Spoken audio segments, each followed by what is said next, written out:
Is everybody seeing that? Yes, I can see it. Okay, great, thank you. My presentation today is a case study of two children, now young women, who were exposed to a host of issues with abuse, neglect, went through the foster care system and were adopted up to where they are today. And let's see, there we go. I wanted to start with a little bit about the general statistics. I know some of you all here were in social work and counseling and some other fields where you're probably aware, but 3.5 million children in 2020, it's the last data available, were reported for being possible victims of child maltreatment. And of those, 700,000 cases were substantiated. We know there's many more cases that go unidentified.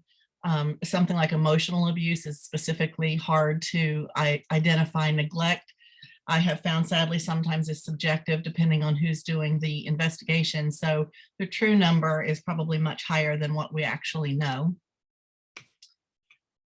One of the things that concerns me greatly, and I'm glad to see this does seem to be improving just in the recent months to year, is that there's a lack of awareness about the effects of poverty and trauma. And I teach about both of these issues because there is a connection. A lot of times children in poverty are at a higher risk of being exposed to forms of trauma, and chronic poverty itself is a form of trauma.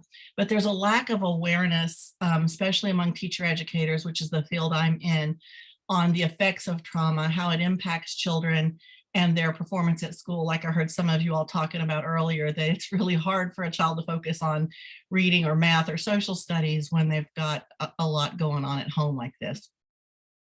When we talk about diversity in teacher education, the socioeconomic status gets less than 2% of the discussion about diversity, yet it goes across all other forms and types of groups of people. So we don't spend enough time preparing teachers or training them for what they may face. And so they go into the classroom not only not prepared in how to recognize it, but in also how to support those children in the classroom.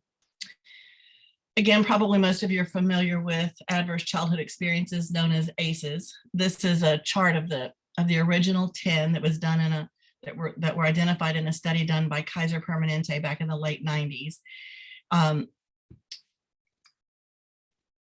Of the children that I'm going to talk about, of the original 10, they experienced 9 of them. So what is traumatic stress? It's exposure to events that involve threats of injury, death, or danger, where children are where anybody would feel intense terror or anxiety, helplessness.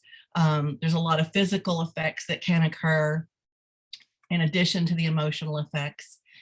The girls that we're going to talk about today experienced what's called complex trauma. That's when they experience multiple types of traumatic events starting at a young age over a long period of time, especially by their caretakers. Acute trauma is like maybe a car accident, a tornado, something that's a single event, it lasts for a short time. Chronic trauma is multiple events over a long period of time. Neglect, failure to provide for a child's basic needs. And that is considered a trauma because for an infant or young child who is completely dependent on adults, it is a traumatic experience. So in this case study, we're looking at a case study of complex trauma. And these are pseudonyms. Katie and Rowan were biological sisters.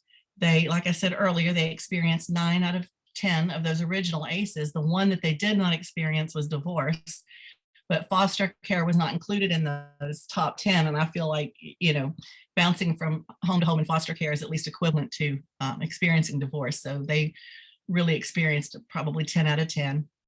They both were in and out of foster care until their final placement at ages 5 and 1.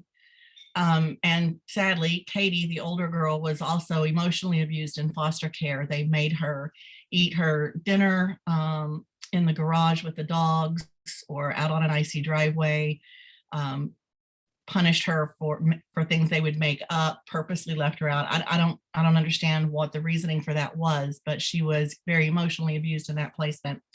And then finally adopted at the ages of 7 and 3. So Adoption Day is a beautiful day, but it's not the end of traumatic stress. And it's actually just the very beginning of a very long road to healing. Anyone who works with children in any capacity, I believe, and I will argue, should be aware and trained in the effects of trauma, because especially with teachers who work with these children every day, you can actually cause additional harm if you're not aware of the unique needs of traumatized children. There's a really good video, if you haven't seen it, on YouTube, called Removed. And it's about a little girl going through the foster care process and things that trigger her, and not understanding sometimes that a behavioral outburst or anger or hiding or insecurity can be a reaction to the trauma, doesn't allow us to be able to understand how to help these children in ways that we could. So some bumps on the road to healing for these girls. They were placed in their adoptive home in July of 2007, and Katie was beginning second grade that fall. They both began therapy because there's a lot of new transitions going on within adoption. They had a very active and involved adoptive family. They joined a new church. They started extracurricular activities, which they had never had opportunities for before, dance lessons, music lessons. They both had a lot of physical and emotional issues that needed to be addressed. Physical issues from some from the abuse, some from exposure to alcohol and drugs in the womb. Unfortunately, especially for Katie, school sometimes became part of the problem rather than part of the solution. Not because they didn't have good teachers, but because, again, the teachers didn't understand the trauma effects, especially PTSD, but even with anxiety. Katie had been so emotionally abused and so afraid she was going to do things wrong that she was so nervous, and her anxiety was so heightened that she was fidgety. She would roll her sweater, she would pick her cuticles, she would kick her feet and flip, crinkle her water bottle at her desk. So she was always in trouble, especially with her third grade teacher, and her teacher would punish her. So she would get silent lunch, or she would have to sit inside extra at recess or something like that, which actually made it worse. It was just created a vicious cycle for her because she was trying so hard to be good because she was afraid of being punished, and that she would get in trouble for trying to be good because of her anxiety. So it really created a vicious cycle. She also had poor handwriting caused by poor fine motor skills. That was an effect of fetal alcohol exposure. So that was not something that teachers understood or that Katie could help, but yet it was always an issue in school with her handwriting. The teen years, I'm jumping ahead a little bit just in for time, but there were some calm years after those initial couple of years where they transitioned into their new home and everything seemed to be going really smoothly. But then the teen years happened, and they're hard for anybody, but apparently trauma seems to reemerge again in their teen years as they are older and they're more mature and they're able to look back on what happened to them when they were so young. So there's another round of having to process what they went through. For these girls, it caused instances for one of them of self-harm and a suicide attempt. The other one engaged in risky behaviors, trying to people please. And, like we said, teen years are hard for everybody trying to please their peers, but it was especially hard for her because she spent her whole life trying to be good enough for other people. And that caused some risky behaviors as a teenager. Rowan had some memories that resurfaced that she had repressed that caused additional traumas that had to be addressed, which is what led to the cutting and the self-harm. So they both began trauma-focused cognitive behavioral therapy during their teen years. Katie is now 22. She's still in therapy, but she's finishing up. She finished the trauma narrative, if y'all are familiar with that process, about a year ago. And she's now just being seen about once a month or every month and a half, just kind of to check in, make sure things are going.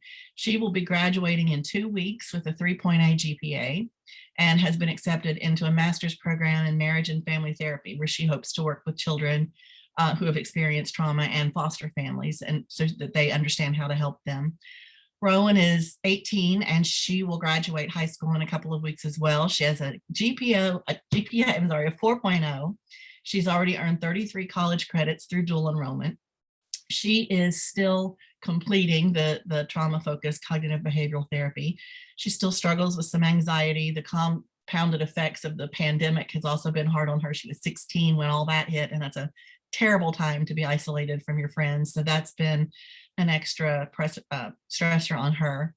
But she has been accepted into college this fall and plans to major in nutrition with a minor in neuroscience and hopes to attend medical school to be a pediatrician. So resilience is what I wanted to end with. How do we help all children in foster care and who have been through this kind of abuse end up as successful as these girls are wrapping up right now? Part of resilience, there's something that's internal, that they have an ability to press on, but those are also abilities that we can foster or that we can hinder. So external supports are incredibly important, and you need a village. Parents, teachers, friends, church, community, and these children need to feel safe everywhere. So they need to feel safe at home and at school and in the community and have access to resources that help buffer these negative effects, which these girls did. They had the extracurriculars and they built skills in dancing and music, and they had church families, and they had therapists and teachers that understood and helped, and of course an adoptive family that loved them and made sure all their needs were met. Internal supports, they need to be able to feel self-esteem and self-worth. Sense of self-efficacy. They need meaning in their life. They need talents or skills. Any of these extra things that we can offer them help build these internal supports. And the adaptive and flexible coping skills really came for a lot for them through their therapy. Their therapists worked very hard on helping them with that. So what is the one thing that most effective at promoting resilience? It's early identification of trauma exposure. And that's why I believe it's critical, especially that we train teachers in how to identify some of these signs. Like I heard someone talking about before, everything is not ADD. Katie was, teacher, oh, she's ADD, and her pediatrician and therapist trying to get teachers to understand that PTSD can look a lot like ADD, but it isn't ADD, and it needs to be treated differently. So raising awareness, having more training for teachers to help them understand this. My recommendations, again, training on trauma in teacher education programs. I believe trauma therapy should be available for all children in foster care. Early interventions are critical. I also, this is out of my realm, but I really believe we need reduced time to permanent placement and reduced number of reunification attempts in abusive and neglectful homes. These girls, their family had a 20-year history with social services before Katie was even born. 3 other children had been removed from their home prior to that, but nobody followed up after those 3 children were removed. So when Katie was born, no one knew what she was going through until a preschool teacher identified it. There was drugs in her system at birth, so she was followed for about a year, I believe, after that, and then somehow was lost in the system again. But she was placed back, I believe, 8 to 9 times before her final placement. Childhood is way too short, and it's way too fragile of a time to keep exposing children to that type of abuse and neglect. And again, raising awareness of trauma in schools, agencies, and communities is something that I'm working hard for. And that is it. I know I flew through that. I was trying to get through in my allotted time, but if there's any time left, I can take some questions.